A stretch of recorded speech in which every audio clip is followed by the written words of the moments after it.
we're going to wrap up this series called This Is What We Do. And we've been talking about the idea of how do we live generous lives as Christians. The idea that we as Christians, we're going to live different than the rest of the world. That when the world says, cheat everybody, get all the money you can, save it for yourself, be stingy, collect all you can, we're going to say, no, that's not how we're going to live. We're going to live generous lives in a world that is not generous. We're going to live the lives of an open hand, where we are willing to give. We've been talking about this. We've been talking about the scarcity cycle.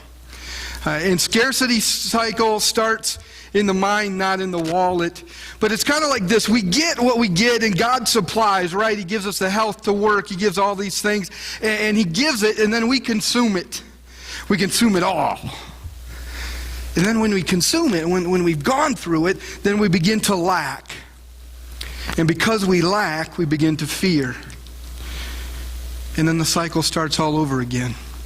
Because the next paycheck comes in, the next tax refund comes in, whatever it is, and we get a little bit more that God has supplied, and then we do the same thing all over. We consume it all. And then we begin to lack, and we begin to fear, and it diminishes our faith. It diminishes who we are, diminishes our capacity to make a difference on this world in the name of Jesus. God's economy, the way that God does things, is not through scarcity. It's through abundance. I like what Dr. Wayne Schmidt said. He goes, we will live not out of our scarcity, but we'll live out of God's abundance. And see, God's abundance says God gives, right? He's the one that provides. And then instead of consuming everything, we say, no, you know what? We're going to give a portion back. We're going to give a portion back to God. We're going to give money back to other people. We're going to give time. We're going to give generously of who we are. And then God takes what we give and He multiplies it. It doesn't stay the same as what we gave. God makes it bigger. And then when we see that, and we see the blessing of blessing other people, and we see the way that God is working, then our faith begins to grow. And then God gives, and we give. And maybe we give more. More of our time, more of our talents, more of our gifts, more of our funds, whatever it is. But we give because we see that when I give, God's going to multiply it. That when we put it on account with God, it's not like we're getting the 1% or 0.08% that your bank gives when you have money in savings. That God multiplies it, that God does amazing things with it. And then we move. See, scarcity has fear and anxiety and poor choices and negative outcomes. But the mindset of abundance, trusting in God's abundance, we have gratitude. God, you've given to me. Lord, you provided for me. You've given me the ability to do what I do to earn my living. And you give and you have peace of mind. And you make good choices, and you have positive outcomes, and you see what God is doing. And it's an amazing thing to see God multiply, to see God do amazing things. So this morning, we're going to do something a little bit different. Instead of you hearing this talking head the whole time, I've got some people that are going to share about their process, about their journey, about their experiences with giving and receiving, and what God has done in their lives and what God continues to do. Because what I'm talking about isn't just some kind of philosophy. This is a way of life. This is what God has called us to as followers of Christ. To be different than the world, to make a positive impact by living generously with an open hand. So Marty and Kim, I think you're going first.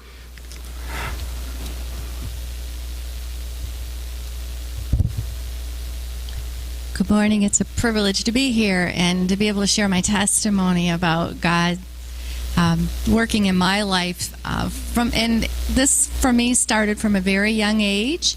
I was taught to tithe while I was still a little girl, earning a 50-cent a week allowance.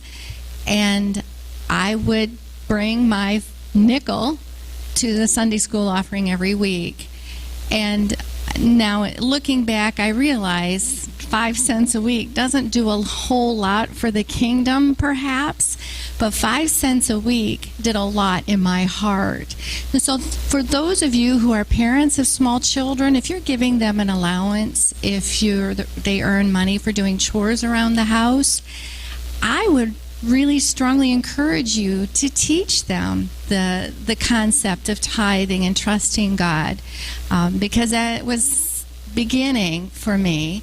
The journey continued as a young adult. God has been very faithful to us, but like many of you starting out, we struggled. There were even a couple of times when we were in between jobs that we had to move in with parents. I'd have to call the bank and say, hey, we've got this job lined up, but it's not going to start for a few weeks.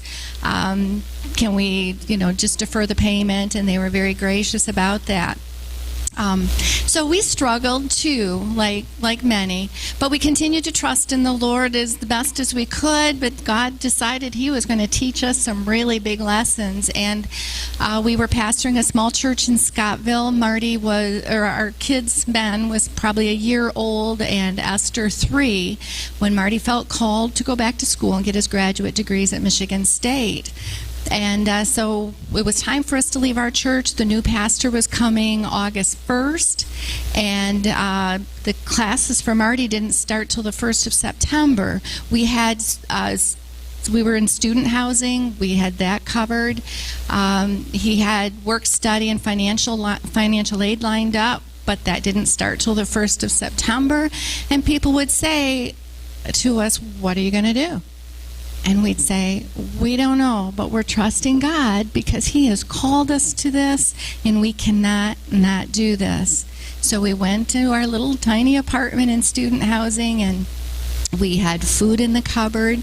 We didn't go hungry. Our rent was paid. Our bills were paid except for one, and that was our car insurance. And I called the insurance company. I explained the situation, and they said, we can defer it to this particular date. It was the last Monday in August. And they said, after that, we cancel you. You go in a pool, and you become high risk.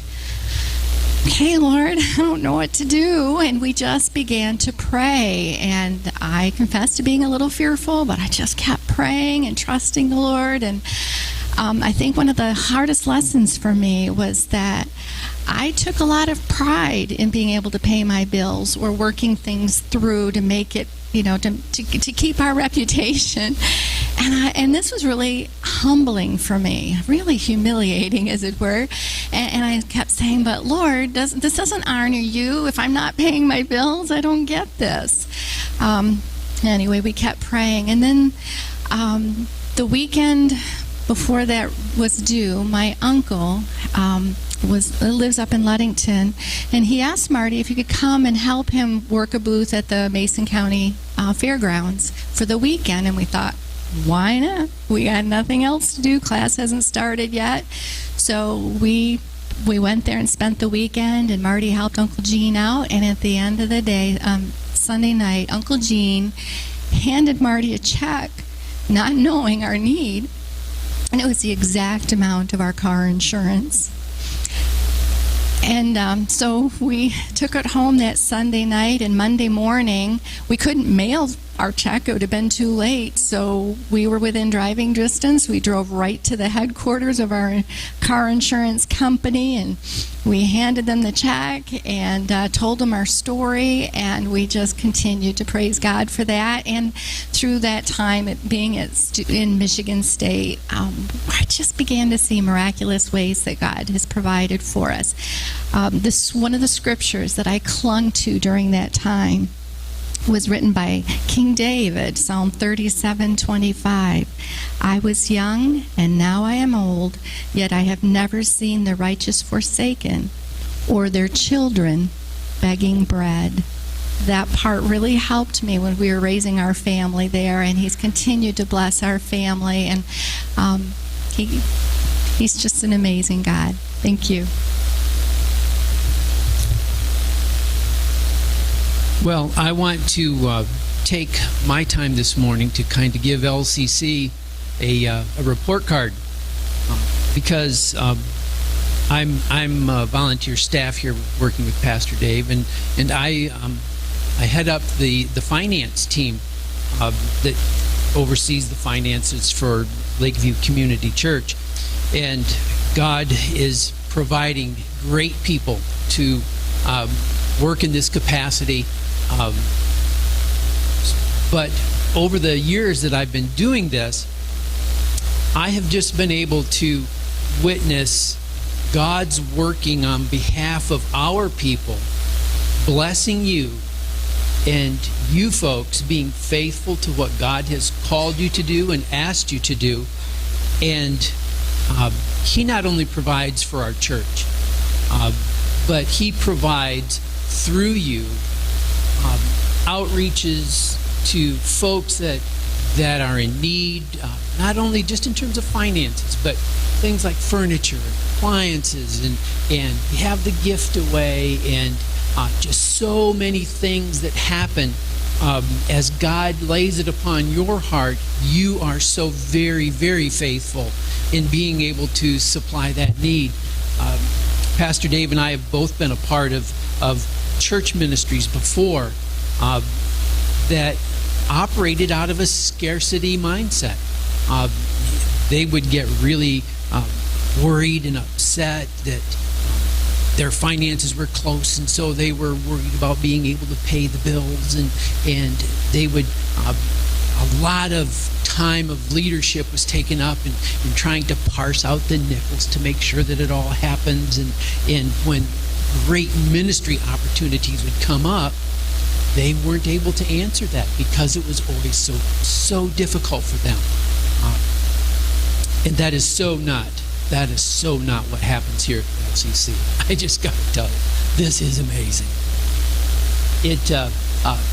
Because of your faithfulness, here at LCC, we live out of God's yes.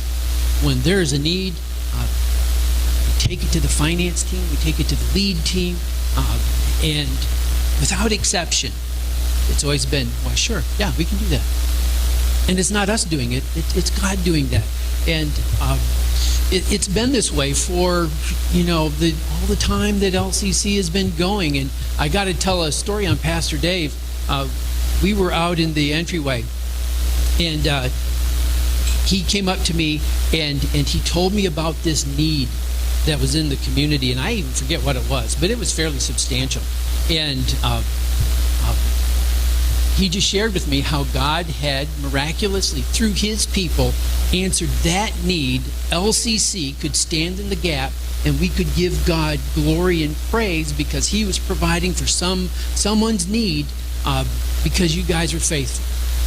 And I just remember Pastor Dave, he shook my hand and he said, Marty, this is so amazing because we're not that good.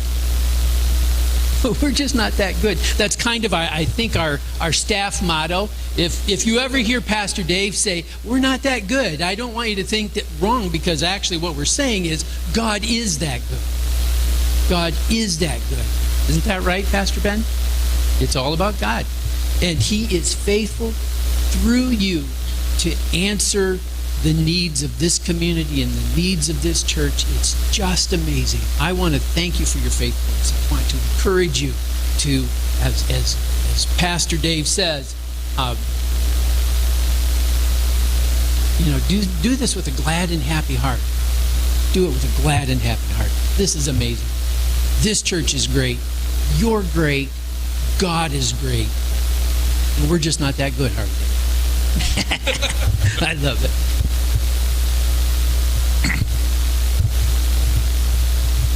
Good morning. One of the things Pastor asked our family to do is maybe talk about open-handed living. My wife said that she didn't really want to speak, but she'd come up here with me just to correct me if I go off base. So that's what her job is up here today. Anyway, open-handed living. It's a journey. It doesn't start now. It's a process, and it's really about your relationship with Jesus Christ. It starts at the time we're born, I think, but we move through different things, different tragedies. One of the things that really brought me into trusting Jesus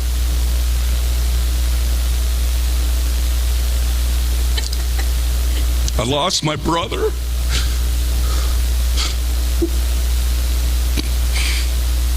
One of the hardest things I ever had to go through. We were a year apart, so we were close. We built forts together. We rode bikes together. We went swimming together. He was my bud, and I lost him. Jesus, come and help me through that. He got me through it. Still missing, still think about it, but God help me. As I got closer to Jesus because of that, I watched people call me and said, and from this church, Ben, I'm dying of cancer. What do I do? I mean, there's no atheist in a foxhole, right, guys? There's no atheist in a foxhole. We all turn to God in crisis. We turn to God in our hurts and in our pains and our sorrows. God, come help me. Come help me. And as I watched his miraculous love and caring for me, I learned that if I can trust him in these huge crises of my life, why can't I trust him in the little things? Why can't I trust him in things that I try to hold close to me? Because open-handed living is contrary to our human personality. We don't like giving things away. We like to keep it for ourselves. We like that.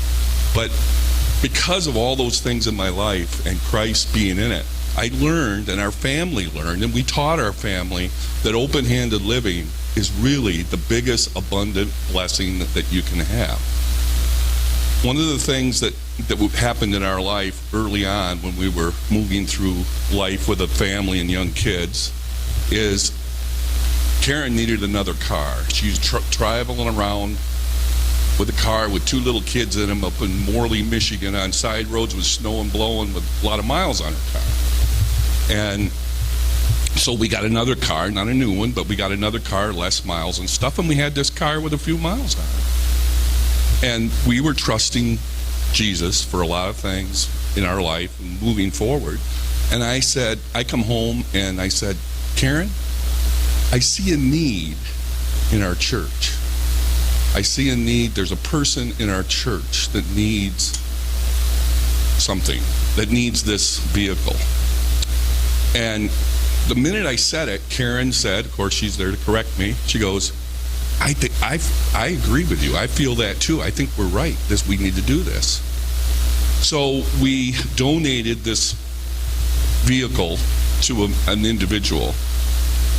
And what was really interesting about it was that probably a week, 2 weeks later, I went to the mailbox. I opened the mailbox, and there was a check from my mortgage company. I had overpaid my escrow account. And what's really odd is it was almost about what that vehicle was worth. And I'm going, wow, God, you are amazing. I mean, and we're not saying that works all that way every time, but blessings and abundancy come in all shapes and forms. But God was teaching me a lesson then, saying that don't fear, don't worry, it's going to be okay. And it did happen that way quite a few times, surprisingly. Yes. Where we would give something away and we would actually receive a monetary amount in some way that covered it. God somehow always took care of us. And it got to the point where my son David, we gave something substantial away, And he heard us talking, and he started to think that it was just going to come in the mailbox. So he'd go out there and wait. And I finally figured out what he was doing, and I had to explain to him it doesn't always work that way. It's not always going to be a monetary thing, but it was for a few times. Right. So again, it's not tit for tat. It's the blessing. It's living in God's abundance, living in God's blessing, and it carries on. And one of the things that happens when we do this type of living is my wife has this feeling that comes over her when we have that ability to see a need and help with that need. And go ahead and tell them about your Okay. Well, no, I was just, when we were thinking about this, what we were going to say, I was thinking that how it feels to me is when we were first married and young Christians, I guess, it was almost like Christmas morning when, like, say, Ben would get a bonus and we'd be thinking, what can we get? You know, we can go here, we can do that, I can get this, I can get a new car. But as we matured and started to listen to God and tried the giving perspective, I guess, rather than the spending perspective, it felt like the difference between Christmas morning when you're a kid and you go through the Sears catalog and you pick all these things that you wanted, you know, for Christmas, and then Christmas morning comes and you go downstairs and you open all these presents, and that's wonderful. But it's almost better to give, and I know it's kind of a cliche, because it's how it feels to me now. Christmas, giving things away is so much better than receiving. And overall, that's kind of how we feel. We get really excited when we have something big to give away because it's fun. Yes, just to see the people in need that you can bless, or God blesses. Actually, we're not blessing them. God's doing that, but it's a blessing. And yeah, God doesn't need us, or He doesn't need our money. But what's nice is when you can do that, it's just so rewarding, and you feel at peace. You feel the love of Jesus. And we just want to thank you all for everybody that's been involved in this church and comes to this church and does contribute, like Marty said. And it's just, we see it in the community. There's things going on behind the scenes that you guys are involved in that we're not able to talk about. We're not able to tell you what you're doing for people, but this church is a giving church. And we do things out here in this community that are amazing. So thank you, and God bless you all.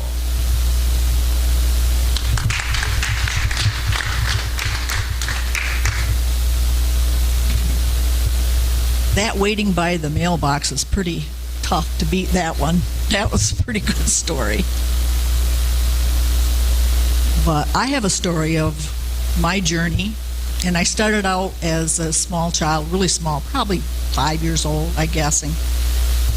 And we were strongly involved in the church, and my mom was a counselor up to Manton to church camp, and I got to go even though I was younger than the other kids because my mom was a counselor. And we didn't have a lot, but I remember I got 2 brand new pairs of pajamas. And that was really something because I never usually got one. I usually had hand-me-downs. And I always had what I wanted, but to get 2 brand new pairs of pajamas, it wasn't my birthday, going to camp. Well, once we got to camp, there was this little girl, and I remember this so vividly, this little girl that didn't have anything. And I can tell you right where my bunk was and where her bed was and where my mom was. This is so vivid in my memory. And like I said, this is actually one of the earliest memories I have. And my mom said, "You have 2 brand new pairs of pajamas. Don't you think it would be really nice if you gave her a pair?" And I said, "No way. I've got 2 pair. I'm not going to give a pair away." And I was not happy. Not at all. Not a happy camper, as they would say nowadays. And I even remember Mom leaving me in there alone, probably because I threw a fit. And she went out to something else, and she said, I'm going to leave, and you can decide which pair you want of pajamas, and then the other pair you're going to give to this little girl. So she came back, and I decided, and I went down there and I gave them to her. And the look on her face, she loved those pajamas so much, she wanted to wear them for clothes. She didn't want to take them off. That was such a big thing to her. And at that instant, I really got a taste of what it's like to give. And that has stuck with me my whole life. In fact, I asked my mom, how old was I and how did I end up with 2 brand new pairs of pajamas? She doesn't even remember. She doesn't even remember going to camp that year or any of that, but I do. And growing up, we grew up in the church, and tithing was this was what we do. You know, as Christians, this is what you do. You tithe. So growing up with that mindset, I always knew that was what I was supposed to do, so it never was difficult for me because I had already planned it. You know how you plan into it. If you make $500 a week, you know you're not going to have $500 to spend because you know that you got to pay the federal taxes, the state taxes, the Social Security, you know, all those different things have to come out of it, and the tithe. So I just always thought of it that way. It's just what we do. And so to really say that it's ever been difficult for me to tithe or a question, it never has, and that makes it hard for me to understand a new believer that has never tithed. Because it's always been what I've done. And I can say I've never really been in any really hard spots or worried about it much because I always knew God was going to take care of me because He always did. And I knew that He always would. But I don't even know how to explain it to you. If anybody would like to talk to any of us later, we can all explain to you all the blessings that we've gotten over the years, so many of them. And sometimes for the exact amount, just like they said, I've had the same thing happen many times and don't even think about it anymore.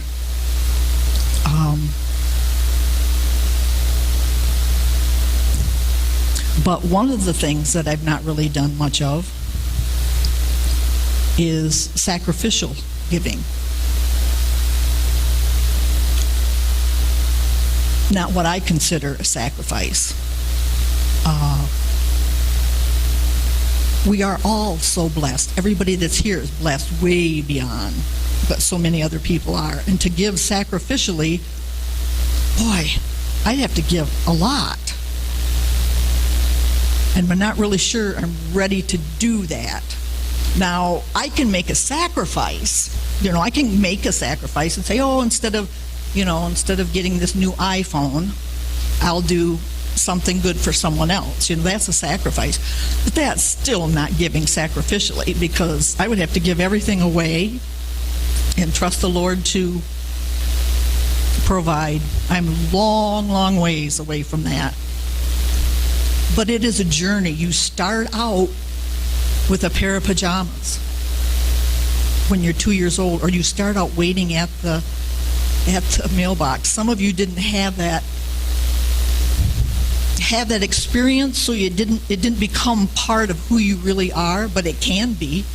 It can become part of who you are. All you have to do is have that faith and that trust. And we're not up here talking to you about telling you, give more money, give more money. That's not at all.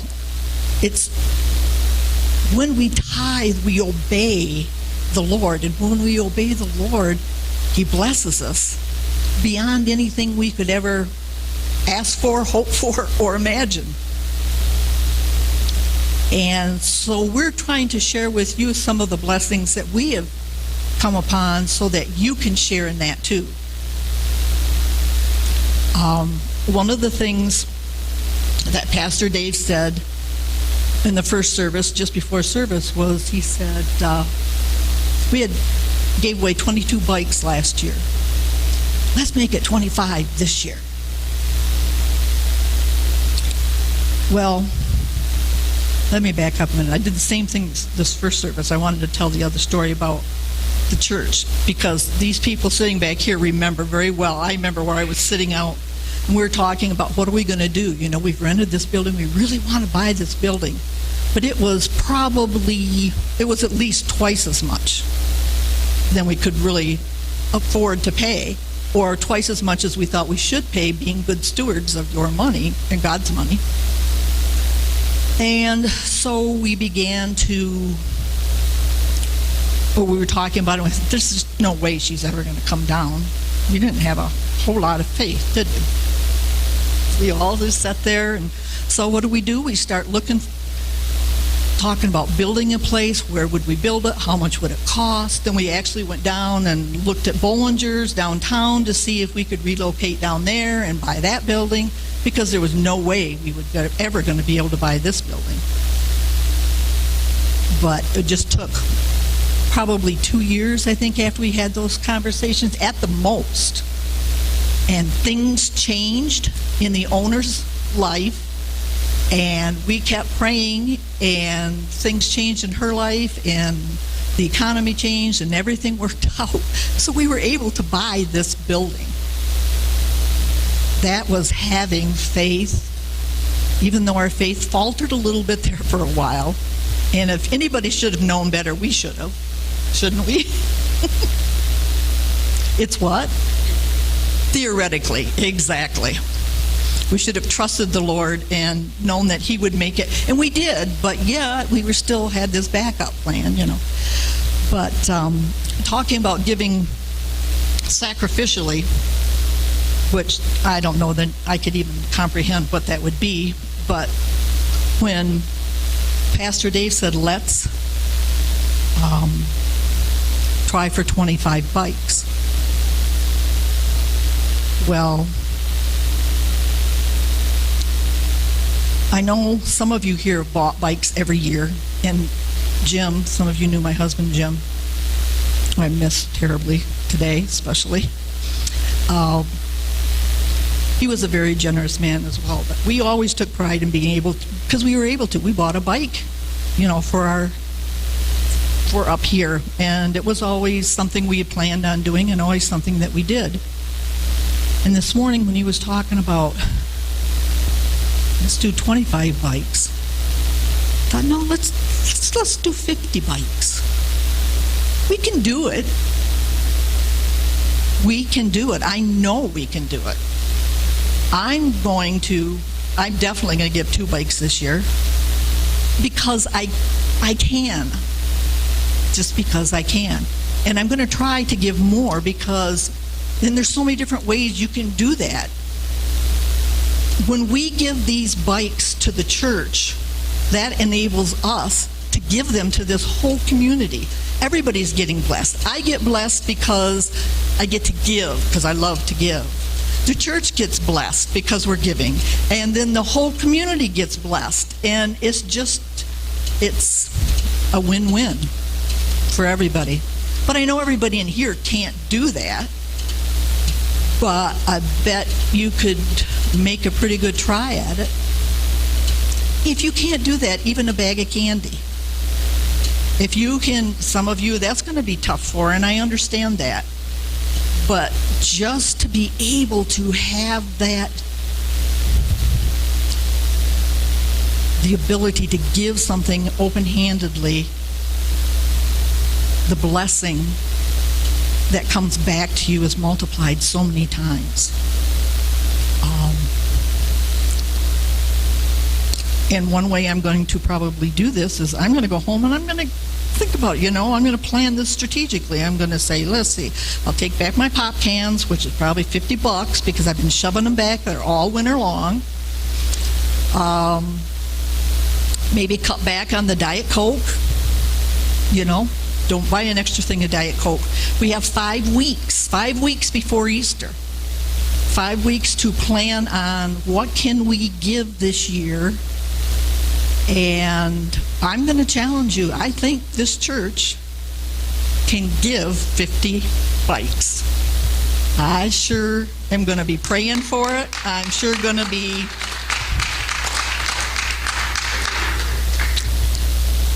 I really think we can, and like I said, just a bag of candy is awesome too. If you can't give a bike, maybe someday you can. Or gather up that old Xbox now that you have this brand new PlayStation and put it on Craigslist. These types of things. A lot of different things that we can do to sacrifice just a little. Very minor to the sacrifice Jesus made for us, coming up in the next 5 weeks. And you ask, why? It's because this is what we do. As Christians, this is what we do.